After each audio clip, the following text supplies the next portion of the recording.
This is Jordan Childs. I don't know if you've been following this situation or not.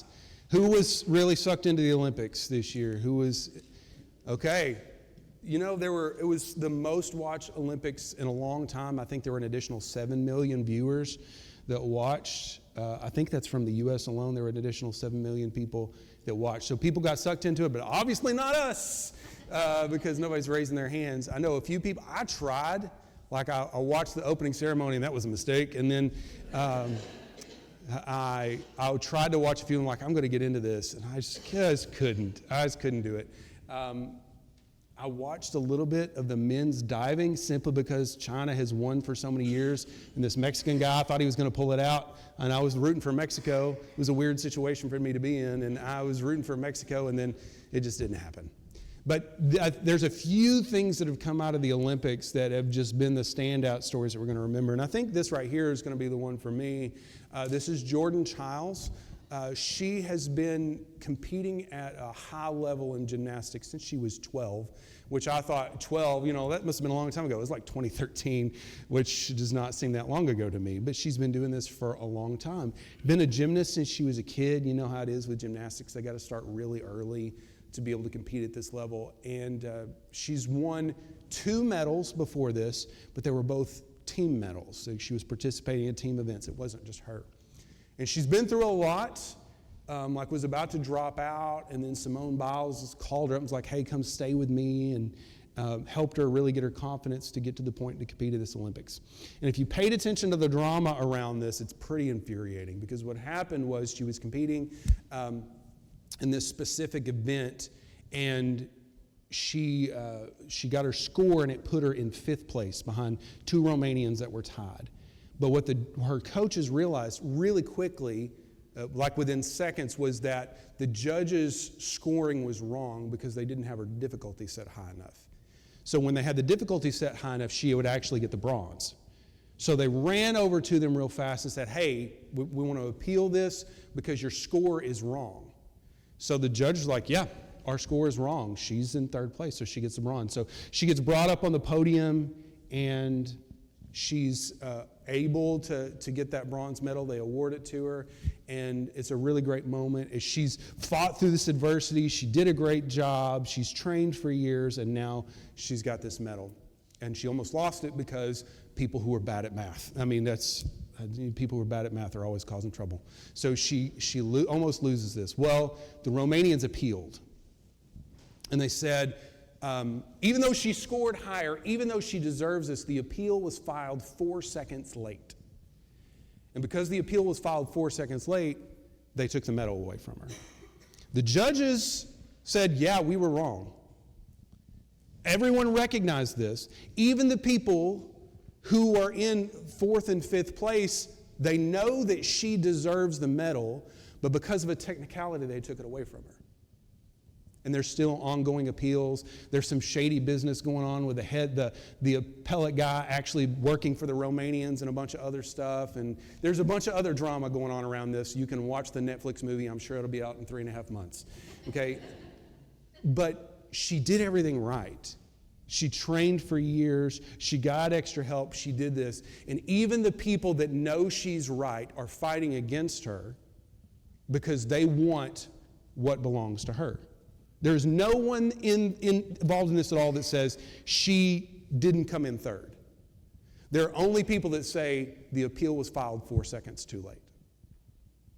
And so because of the unfairness and greed of other people, this woman, who I'm trying not to call her a girl, this woman, she's a woman who has worked for her entire life to get to this point and actually achieved this thing, is losing the recognition for that. Not because of anything she did, but because of people who can't do math and people who are too greedy to recognize what actually happened. It's just completely unfair.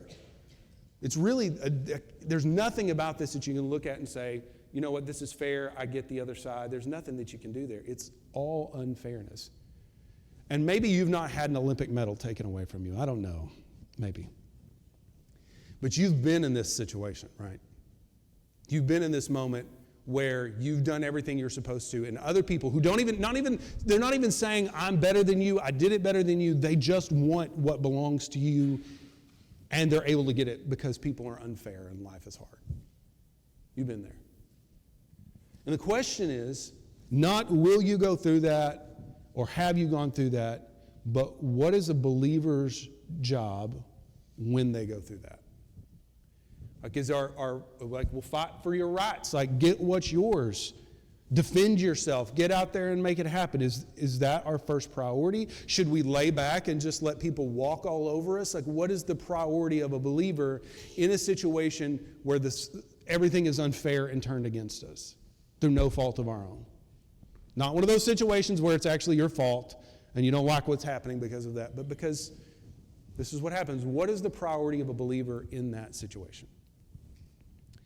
Well, if we're going to look at that, we need to look at Jesus, because as much as Jordan Childs is an incredible example of unfairness in a situation, we've got better examples of people who dealt with more. And as we go through the book of Mark, we are at the section where Jesus goes through 6 trials as he goes to the cross. And everything about this is infuriating. Not just because I'm a believer and I love Jesus and all that, but even the civil authorities on the outside watching this were like, this is ridiculous. This isn't fair. And to look and see how Jesus responded, what his priority was as we go forward that. Now, before we start this, there are 4 characters that we need to get straight before I start reading this to you, because you're going to get confused, okay? I want to tell you about 4 different people that you're going to have to keep straight to understand all of this. The first one is a guy named Annas, okay? Annas was the high priest before the current high priest at this time.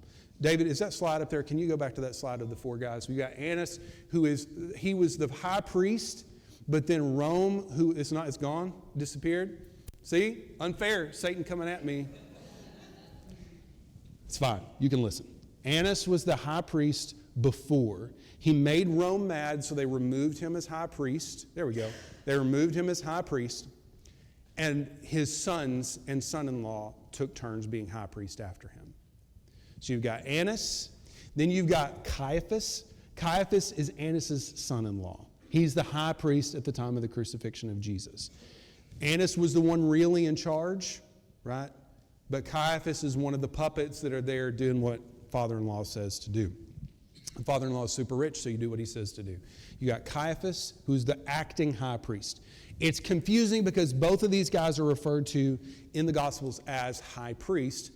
But it's the same thing as Donald Trump and Joe Biden both being referred to as president. They have both been president. They retain that title after. The Jews, there's some argument about this. The Jews really didn't recognize that because he'd been removed as high priest, that was actually legitimate, that it's supposed to be for life. So they didn't recognize that. But it gets confusing because they're both referred to as high priest. Then you've got Pilate, you know his name. Pilate was the Roman governor of one of the southern portions of what used to be known as Israel. It's known as Israel now, but at that time it wasn't called Israel. It was called Judea, and Pilate was in charge of that. He's a Roman who does not care about these Jews and their nonsense. That's who he is. And then you got Herod Antipas, and we've talked about the Herods before. Herod Antipas, the son of Herod the Great, who was he wasn't that great, he was a terrible guy, but he built a lot of stuff, so they called him Herod the Great. And he wanted to be king over the whole thing, but he didn't get to be, and so he's the ruler over the northern part, which is where Jesus is from, called Galilee. So you've got all these characters here. The Gospels are somewhat confusing on this because, again, they'll say high priest and refer to both of these guys, and you kind of read into it to figure out who they're talking about. It's also confusing because they'll refer to Herod as king, but he wasn't king. That they were mocking him. That's what you do whenever you got a guy who wants to be king and acts like he's a king, but he's not a king. They refer to him as king and mocking him. So just want to have those 4 people straight as we go through this. There's one more group of people. It's not a person. It's a group of 71 people called the Sanhedrin, or Sanhedrin, depending on how you want to pronounce that. They're the ruling council over Israel. The high priest oversees them, but they're the ones that make all the religious laws and religious things and do things that the Roman government doesn't care about. That's who we got. That's our cast of characters. So we've got a list of things that we go through to look at the 6 different trials that Jesus went through. And we call them trials. They're not really trials. A couple of them are trials. Most of them are interrogations, questionings, things like this, but this is how we refer to them. So Jesus is in the garden, and Judas comes up leading a group of soldiers and some other people. They come up, they arrest him, and they're going to take Jesus to go through these 6 different places to deal with these things. And what I want you to understand is where Jesus is in this situation. Jesus got up that morning, right? As you do, get up in the morning. And he had a whole day. And then they had the Passover celebration that night, and he instituted the Lord's Supper, and that's like a 2-hour meal that they go through in the ceremony that we talked about last week. And then after that, he goes into the garden with the disciples. And just to tell you where Jesus is physically and emotionally, the disciples keep falling asleep. They can't stay awake. Right? But Jesus prays all night. This is when he prays, Father, if there's a way for this cup to pass from me, let it be so. If not, your will be done. He cries tears of blood. He's just wrung out emotionally. That's before he gets arrested sometime after midnight. Okay? So he's tired. It's been a long day, and he gets arrested. So first, he's arrested, and then he's taken to Annas. Okay, that's where he goes first. He goes to Annas, which again, the father-in-law of the high priest, the man behind the throne. And he goes there, and we're just focusing on Mark. I don't want to go through all of it because we'll be here forever. But the other Gospels tell us more about this than Mark does. So he goes to Annas, and while he's there, Annas is not really so much giving him a trial as it is figuring out what it is that they're going to go after him for. What is it that they're going to attack him for? They question him, they beat him a little bit, they're asking him, they're trying to find evidence that they can use against him. So he's taken to Annas' house, and he's questioned there. This is one of the earliest points that we see him being hit, because Annas asks him some questions that are pretty rude, and one of the guards, Jesus responds, and one of the guards slaps him pretty hard. And he's like, why did you do that? I didn't say anything wrong. And this is one of the first evidences that we have of Jesus being beaten on this night. Once they're done with Annas, Annas is like, I can't figure out what to do here. So they move him over to Caiaphas' house. Now, Caiaphas is a rich guy. He's the reigning high priest. He's got a big courtyard, and there's going to be about 100 people that are there. Because they bring together not just Annas, and not just Caiaphas, and not just Jesus, but they bring together the Sanhedrin, which is 71 people. And they've got a bunch of lawyers there. And they're going to go through this first trial of Jesus, and this is what shows up in Mark chapter 14, verse 53. They led Jesus to the high priests. My slides are all messed up back there, David? Looks like it? Cool. They go back, they lead Jesus to the high priest, and all the chief priests and the elders and scribes came together. If you didn't bring your Bible, pick up your phone, you can figure out where we're at. We're in Mark chapter 14, verse 53. They lead Jesus to the high priest, that's Caiaphas, and all the chief priests and the elders and the scribes came together. So what do they got? They've got a pre-trial. This is in the middle of the night. So they bring everybody together, and they're going to figure out what to accuse Jesus of before the real trial that comes later. They bring them all together. And Peter had followed him at a distance, right into the courtyard of the high priest. And he was sitting with the guards and warming himself at a fire. So Peter was not with him when he was at Annas' house. But once they come out to this public place, Peter's following him. And it's kind of, you look at this situation and say, how is Peter there? Why are people not noticing Peter's there? There's 100 people here, okay? There's all 71 of the Sanhedrin. There's a bunch of lawyers. There's a bunch of servants. There's a bunch of guards. It's pretty easy to hide in this crowd as they're all there. Peter is there in the courtyard, and he's hanging out in the back, staying warm. And this is what they were doing. The chief priests and the whole council were seeking testimony against Jesus to put him to death. But they found none. For many bore false witness against him, but their testimony did not agree. Let me tell you what this is, okay? Right? When you have a murder trial now, we go in and we say, these are the charges. This is what we're trying to prove. This is what we're trying to say happened. We think this happened, we think it happened in this way, and this is our evidence to convince you that happened this way. This is not what they're doing. Okay? What they're doing is putting Jesus in this situation to try to figure out what to charge him with. Because they want to put him to death, they just don't have a good reason to. So they bring people together. And while they're doing this, they bring in a bunch of people to lie about him.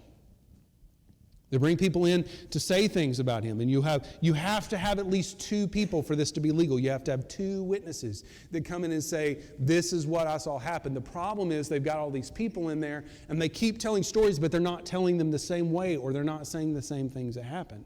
This is a reason that it's not just the high priest and the Sanhedrin there. They've got lawyers there. The lawyers there saying, yeah, we could get him for that, but you 2 don't agree. We got to get people that agree before we take this to trial in the morning. So they go through a person who comes in and lies after Jesus, through a person who comes in and lies about Jesus. Over and over and over, they lie about Jesus, trying to find something, but they can't find anything to nail him down on. Some stored up and bore false witness against him, saying, we heard him say, I will destroy this temple that is made with hands, and in 3 days I will build another not made with hands. Yet even about this, their testimony did not agree. This is mentioned by Mark because this is one of the things that was closest to what he actually did say. He said the temple was going to be destroyed, and he said he was going to be raised up in 3 days, but he didn't say that he was going to destroy the temple. And so for them to lie about this, they're having a hard time getting on the same page. So even this, they can't agree on. So finally, the high priest, this is Caiaphas, gets upset. He's like, this is frustrating. These people that we brought in to lie can't even lie straight with each other. We can't even get this figured out. I'm so frustrated about this. And meanwhile, Jesus is sitting there in the middle of all this saying nothing. He's just being quiet through this entire thing. The high priest in verse 60 stood up in midst and asked Jesus, have you no answer to make? What is it that these men testify against you? He stood up and said, are you not going to defend yourself? Do you not hear all the things that they're saying? Why won't you defend yourself? Well, let me give you some advice. If people are lying about you and they can't keep your story straight, you don't have to defend yourself. But the priest says, look, we need you to give us something. So argue with us about something. Give us something to use. But Jesus remained silent and made no answer. So finally the high priest asked him, are you the Christ, the Son of the Blessed? Are you the Christ, the Son of the Blessed? So where they're at is they can't find anything to convict him of. So he says, all right, we need you to give us something to convict you of in the middle of this situation where everybody can see it. Are you the Christ, the Son of the Blessed? Now this is 2 questions. This is not 1 question. This is 2 questions. Christ is the Greek word for Messiah. It means one sent from God, the one that came to rescue us. It was the promised one who would come and restore the throne of David and rescue his people. It is not a crime to say that you're the Messiah. But what is a crime, what is a religious crime for them anyway, is to say that you're God. And so when he says, are you the Christ, the Son of the Messiah, he's asking 2 questions. Are you the Messiah, the one sent from God? But more than that, are you the Son of the Blessed? Which doesn't sound like that big of a deal to us. It doesn't sound like that big of a deal to us because that's what we think of in a Western way when it comes to children. We talked about this a little bit before. We think about this in a Western way when it comes to children. My sons are my sons. They're related to me. They might be similar to me in things, but they are not the same as me. When I die, and Brittany dies, I will probably go first. I assume that's how it's going to work out. After we've dead, they will divvy up what we have, but that will not make them me or us. But to the Eastern mind, especially when it comes to a wealthy person or a king, you look at the Father and you look at the Son, and they are the same. Because though the Father has everything now, he has all the power, and he has all the wealth, and he has all the authority now, the Son will one day be that Father because he will take on the title, he will take on the wealth. So to say that the one is the Son is to say I am equal to the Father, just not the Father yet. And so when they say, are you the Christ, the Son of the Blessed, that seems like a really weird question to attack him with. But what they're saying is, are you the Messiah? Again, not a crime to say that you are. But they're asking him, are you God? Are you claiming to be God? The Son of God is the same as God. You say, we can't convict you. We need you to convict yourself. So we need you to claim to be God. Which again is only a crime if it's a lie. Because then it's blasphemy. But they say, are you the Christ, the Son of the Blessed? And Jesus said, it's been a long night. I'm tired of doing this. You people are so incompetent. You can't even manage to convict me falsely when you all agree on this.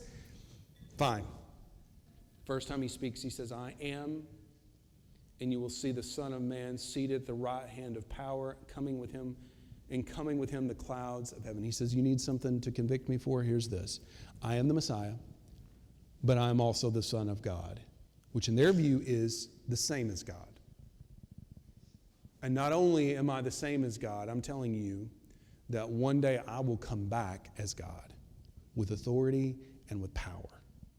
You need something to convict me for? Convict me of that. And their response, verse 63, the high priest tore his garments and said, what further witnesses do we need? Here's one of the frustrating things that people will say is, oh, Jesus never claimed to be God. Jesus never claimed to be God. You look at this, and there's no point where Jesus said, I am, that he says the words, I am God. But everybody he was talking to understood what he was doing. Everybody that he was talking to understood what he was saying. The thing that they convicted him for was him claiming to be God. What further witness do we need? You have heard this blasphemy, this attack against God, and him claiming to be God. You say what you want to about Jesus. You attack what he stood for. You doubt the resurrection. But throughout Scripture, throughout the Gospels, he claimed to be one with God and to be God. And if you doubt it, then you don't understand what the people who are opposed to him understood. He said, I am God, and the crime they convicted him for is the blasphemy of claiming to be one with God, claiming to be God. You have heard this blasphemy. What is your decision? And they all condemned him as deserving death. So they've got this party together. They've been working all night trying to find a way to do it. They can't do it. They finally get it. And then they all celebrate. They acclaim. He is guilty. Put him to death. And that's when the real fun starts for them, because it says that some began to spit on him and to cover his face and to strike him, to saying to him, prophesy. And the guards received him with blows. What the other Gospels tell us is that they spat in his face. They pulled out his beard. And this prophesy thing, it wasn't just saying prophesy, it was they covered his face with a hood. And the soldiers would take turns punching him in the face and said, prophesy, who hit you? If you really are God, tell us who hit you. Clearly you're not God, otherwise you would tell us who hit you. So there's a little bit of a break here, because you've got Jesus and Annas, you got Jesus and Caiaphas, and this is the informal trial, but they have to wait. Even though everybody's there, even though everybody that's going to be a part of this trial is there, they have to wait until morning. Because legally, they're not allowed to have a trial at night. You're not allowed to have a trial that takes place where nobody else can see what's going on.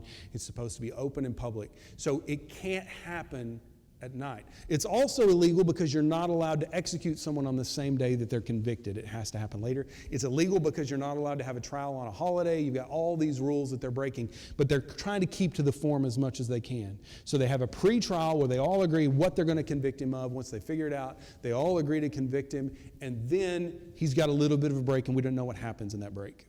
We don't know if they're just beating him that whole time. We don't know if they let him have a rest for a minute. We don't know what's happening.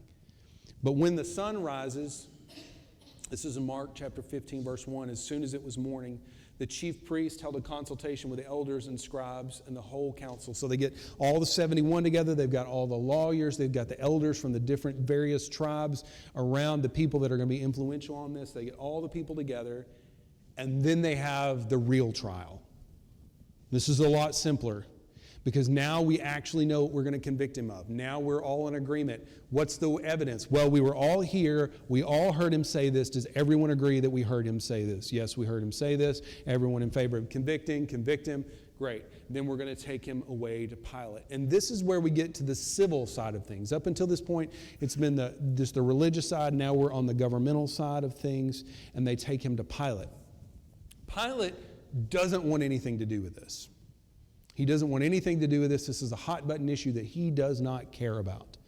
But the Jews are dragging him in for two reasons.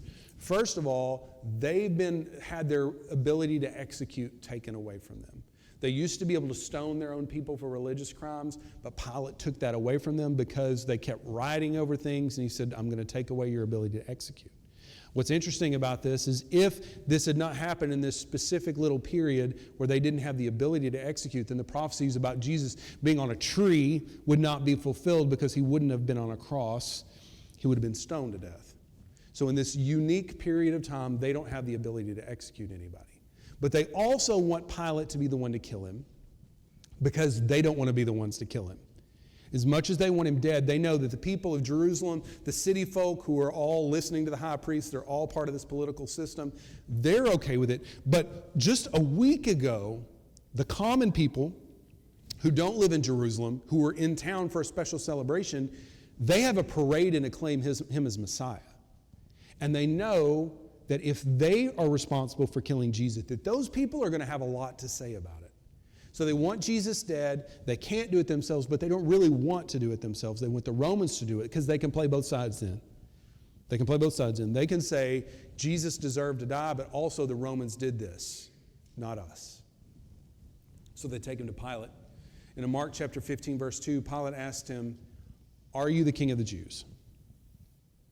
Are you the king of the Jews?" And he answered him, "You've said so." That's what you say. Pilate says, I don't want to deal with this. It's early in the morning.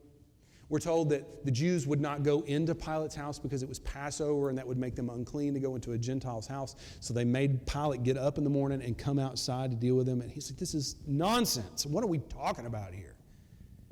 He says, "Are you the king of the Jews?" Because the charges they brought against him were not the same charges that they charged him with in the trial. Remember, what was the thing that they charged him with that they said he is worthy of death in the trial? They said blasphemy. That's what they convicted of. But in Luke chapter 23, what Luke tells us is that's not what they told Pilate. They didn't say, hey, he's committed blasphemy, he needs to be executed. But what they said in Luke chapter 23, verse 2, is they began to accuse him, saying, we found this man guilty of misleading our nation, forbidding us to give tribute to Caesar, and saying that he himself is Christ, a king. They didn't even bring the same charges against him when it came to the actual capital trial that they brought against him in the religious trial. Why? Because they knew that Pilate would not execute him for that. Instead, they said, this man is stirring up trouble. He's going to cause trouble for Rome. He's telling people that we should not be following Rome, that we shouldn't be good citizens of the Roman Empire. Instead, what we should be is we should be the nation of Israel, that he's the Messiah and he's here to lead us into glory away from Rome. They said, he's here telling us not to pay taxes to Caesar, that we shouldn't pay our taxes anymore. And that's going to cause problems for you, Pilate, because Caesar's going to come down hard on you. And he's saying that he is a king. And only the Roman Senate has the right to appoint a king of Israel. Obviously, we respect that authority, but he's trying to do this. So you need to deal with this person before he becomes a problem. They went to Pilate, and they gave a whole different list of charges than the charges with which they convicted him of earlier. Now, if you're in this situation and you got a group of people that are coming at you and they want to find you guilty, even though you haven't done anything, they just don't like you, and they go make you stay up all night and they're just mistreating you the entire time, and they try to convict you on something that you said that there wasn't anything wrong with it, but they all agree that it's wrong to convict you of it, and then they take you to the actual authorities, and then they change their entire story. How are you feeling about this situation? How frustrated are you in this situation? The unfairness of this situation. How do you feel about that? You sit there and you think about Jesus, who has never sinned, being lied about and being mistreated, having the legal process abused to convict him. They bring different charges than they brought before. And Pilate sees through all this. We'll go back to Mark chapter 15, verse 2. Pilate sees through all this and he says, are you the king of the Jews? Is all this stuff that they're saying true? Are you leading a revolution against Rome? Are you rebelling against Rome? Is what they're saying true? Jesus said, you said so. The chief priests accused him of many things. Because Pilate looks at this and like, I don't know how I'm supposed to do this. There's no evidence of anything. They're not bringing any evidence of this. You won't admit to being the king of the Jews. I don't know what I'm supposed to do here. The chief priests then start throwing more stuff at the wall. They're like, he did this, and he did this, and he did this. We have no evidence, but he did all these things. And Pilate looks at Jesus because Jesus is just sitting there bleeding and saying nothing. And he says to them, have you no answer to make? See how many charges they bring against you. Are you not going to defend yourself? Are you not going to fight back? But Jesus made no further answer, so that Pilate was amazed. It's in this trial, it's in this conversation that Pilate finds an escape. Pilate finds out that Jesus is actually from Galilee, which is not his jurisdiction. He says, I know what I'm going to do. I'm going to send him to Herod, who is actually in charge of that region, so I don't have to deal with this anymore. So he sends him to Herod, who just happens to be in town for the Passover. He sends him to Herod, and Herod is thrilled because Herod has wanted to meet Jesus for a long time. Herod had held John the Baptist prisoner. He listened to him preach, and now he's hearing about Jesus doing miracles, stuff that John the Baptist never did. He says, I want to see him do some tricks. So he's like, yeah, finally, I get to meet this guy, and he brings him in. And he's asking Jesus questions. He asks him to do some tricks, and Jesus says nothing. He sits there the entire time. So Herod is frustrated about this whole thing. And so it's fine. If he's not going to entertain me, then I'll entertain myself. So they put on a purple robe on Jesus. And they acclaim him as King of the Jews, and they mock him. And then Herod sends him back to Pilate. This is his 6th stop since he was arrested. He sends him back to Pilate. And we're told that Pilate and Herod didn't get along before that, but that day they became friends because they were all getting together and talking about how ridiculous the Jews were being, and they were able to bond in friendship, which is nice, right? But he sends him back to Pilate. And Pilate says, okay, I got one more way out of this. I've got one more way out of this that I can deal with this because I don't want to execute this guy. I don't think he deserves anything. I think I'm going to have problems with the regular people if I do execute him, and I'm going to have problems with the upper people if I don't. I'm just going to have problems nowhere. I need a way out of this situation. So in Mark chapter 15, verse 6, he finds his last way out. At the feast, he used to release for them one prisoner for whom they asked. And who among the rebels in prison who had committed murder in the insurrection, there was a man called Barabbas. And the crowd came up and began to ask Pilate to do as he usually did for them. And he answered them, saying, do you want me to release for you the King of the Jews? For he perceived that it was out of envy the chief priests had delivered him up. So he brings them two options. Normally what happens is he gives them somebody, or maybe he lets them weigh on it, but he gives them to him. And this is not a violent criminal. Usually it's a political prisoner. It's just somebody that they want out that hasn't done anything but make Rome mad. It doesn't hurt anything to release him. So they bring up this one guy. But this time Pilate says, I'm going to give you a choice. I'm going to give you Jesus or Barabbas. And Barabbas is not just a criminal. He's a murderer. He's a revolutionary, not the Robin Hood kind of revolutionary, but the kind that wanted to treat his people as badly as the Romans did. He just wanted to do the one mistreating. He had burned down villages. He had murdered people. He had robbed from people. The people had been punished because of him, and they hated him. And so Pilate says, I will bring out this guy that they hate and this guy that they seem to be mad at the moment, but generally they love, and they will choose. Do you want me to release for you the King of the Jews? Perceived it was out of envy that the chief priests had delivered him up. But the chief priests, this is not the elders, this is not the lawyers, this is not the rabbis, this is not the Pharisees. These two men who were both responsible for being the one that stood between the people and God, the one that was supposed to be the one that was closest to God, who would lead their nation. These two men led the crowd and stirred them up to have him release for them Barabbas instead. And you say, why would they do that when they hate Barabbas so much? When the man who stands between you and God says, you're going to do this or else, what do? We have the right to a direct relationship with God. I cannot stand in between you and God. Jesus is the one that is the mediator between us and the Father. You go directly to him. I can't stand in between you. So you do whatever your conscience leads you to do, and I'll do whatever my conscience leads me to do, and we'll work out the details of that. But imagine that there is somebody that's responsible for offering an atonement sacrifice for you to receive your forgiveness. And that man says, you do this or else. What do you do? What do you do?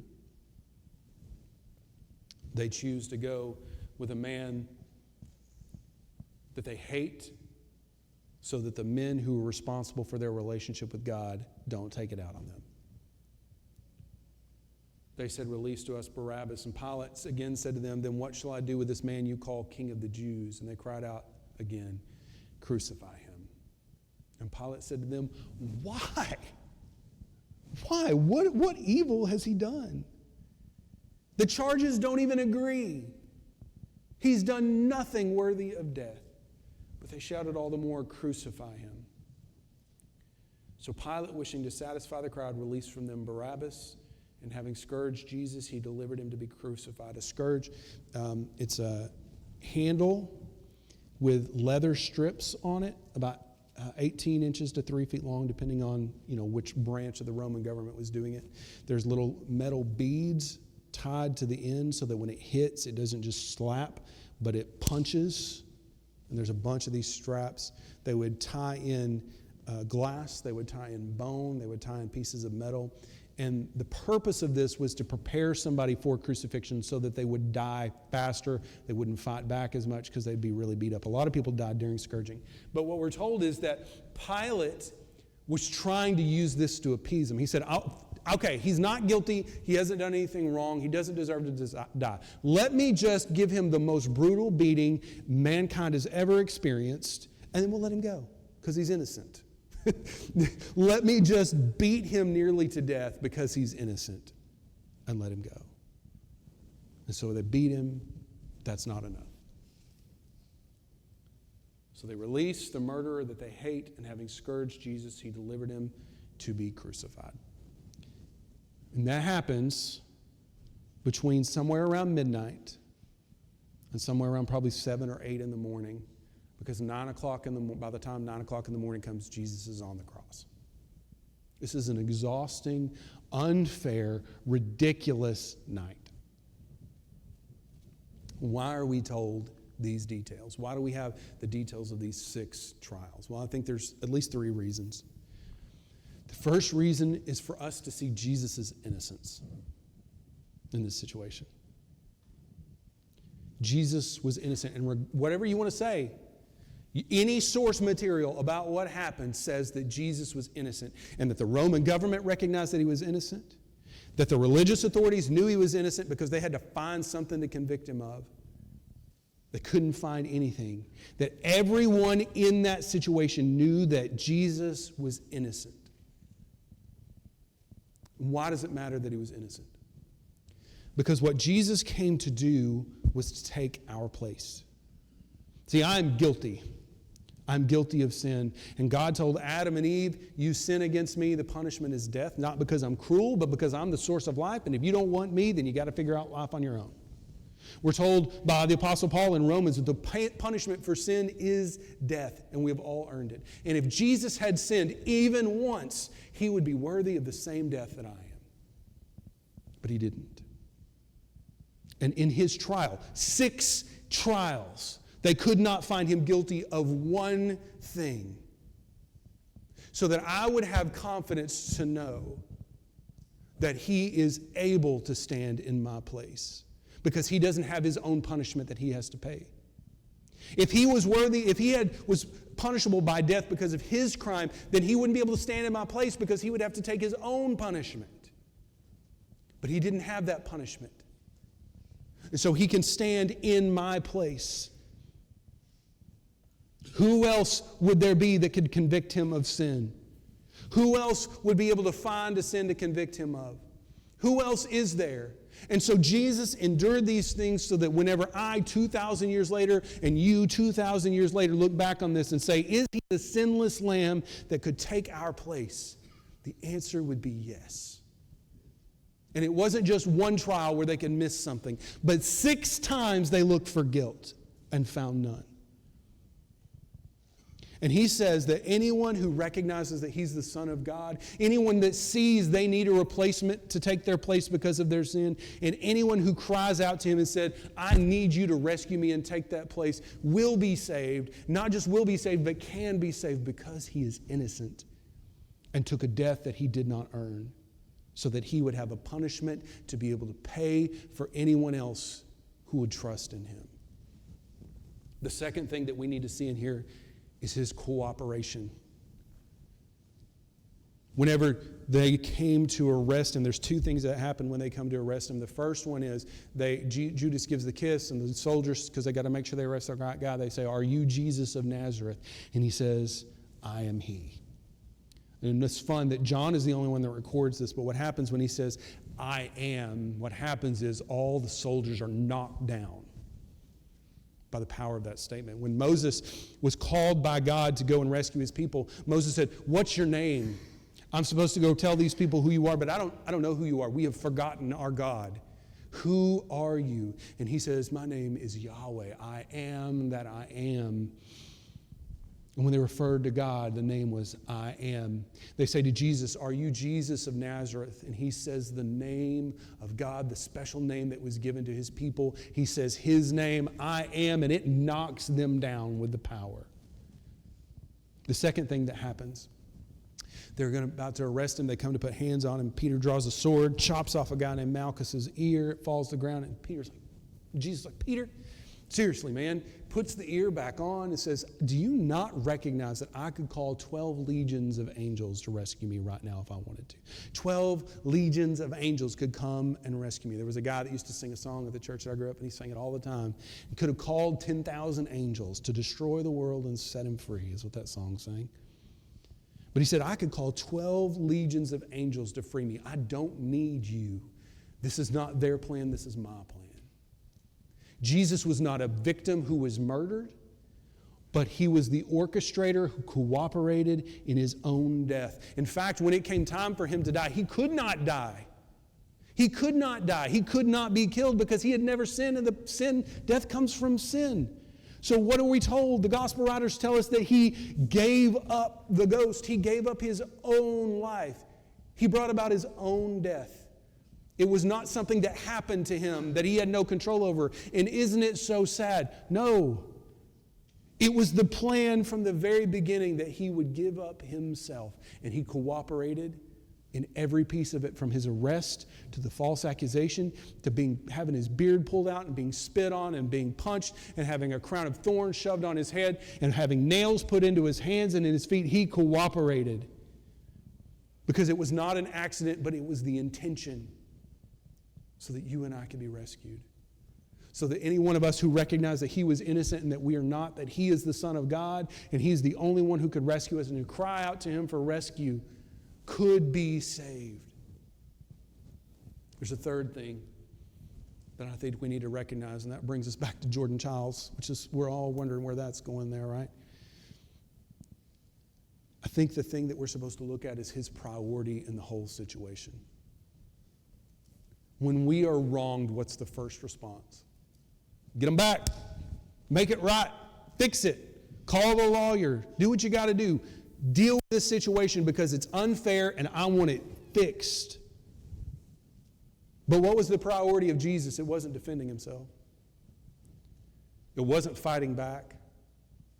It wasn't enforcing his rights. His priority was honoring the plan of the Father.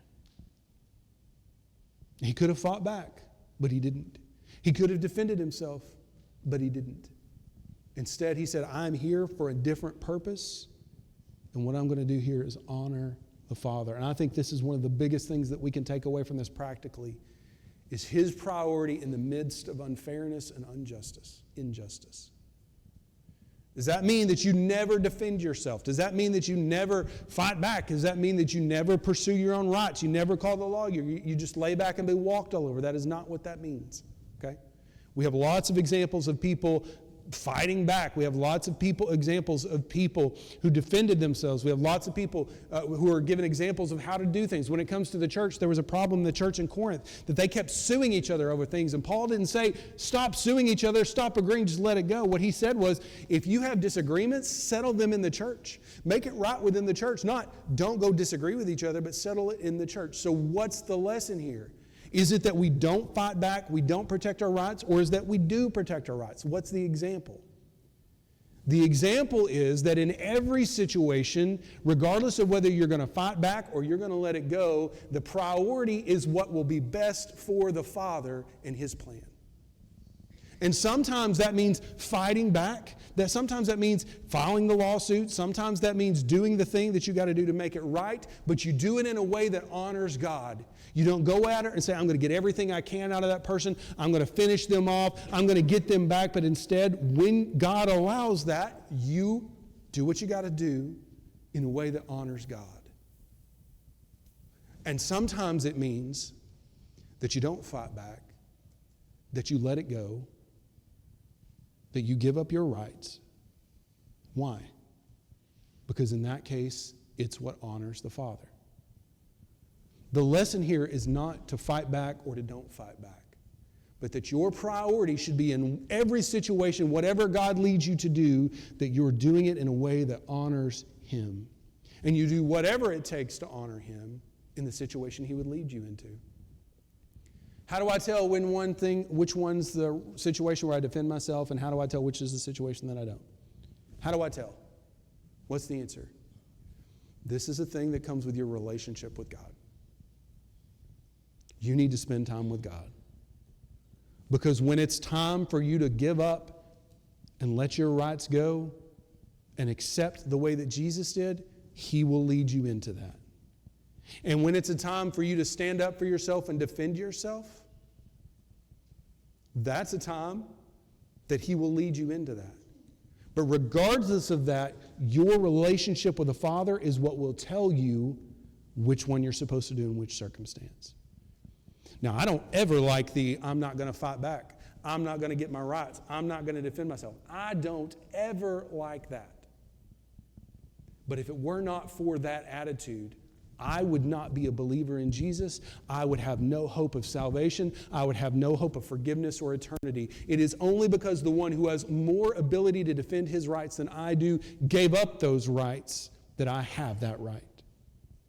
And there are times that it's going to call for us stepping back for the sake of what the Father leads us into. And there are times that it's going to call for us to stand up and defend ourselves in a way that honors the Father. How do you know the difference? The Spirit will lead you in that. But what you can't do is wait and say, well, whenever God's leading me into this, I'll ask Him a question. Until then, I'm not going to talk to Him. You need to start now.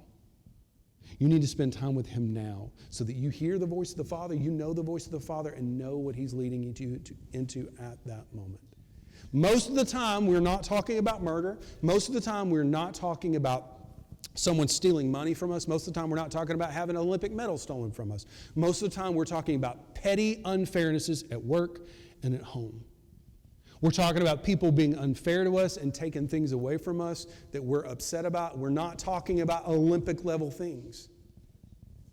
And there's a lot of time that the answer is going to be to let it go in a way that trusts God and not to stand up and defend yourself. I cannot give you a rubric for judging one from the other. But what I can say is in the most serious trial, the most unfair trial, the worst situation that has ever happened, the response of the Son of God was to lay down His rights, to not defend Himself, and allow Himself to be treated badly even unto death, because that was the will of the Father. And though this is a hard pill to swallow, sometimes that will be His answer for you too. So what's the lesson from this today? First of all, the lesson is that Jesus was innocent. He committed no crime so that He would be innocent as a perfect sacrifice for you. That Jesus was cooperative. That Jesus orchestrated this whole thing so that He would be in a position to offer you forgiveness. And if you've not accepted that, it's time. And the third lesson is this, that to follow his example means prioritizing whatever the Father wants in the situation over what you want in the situation. Even if it means giving up your rights, even if it means not defending yourself, even if it means letting it go.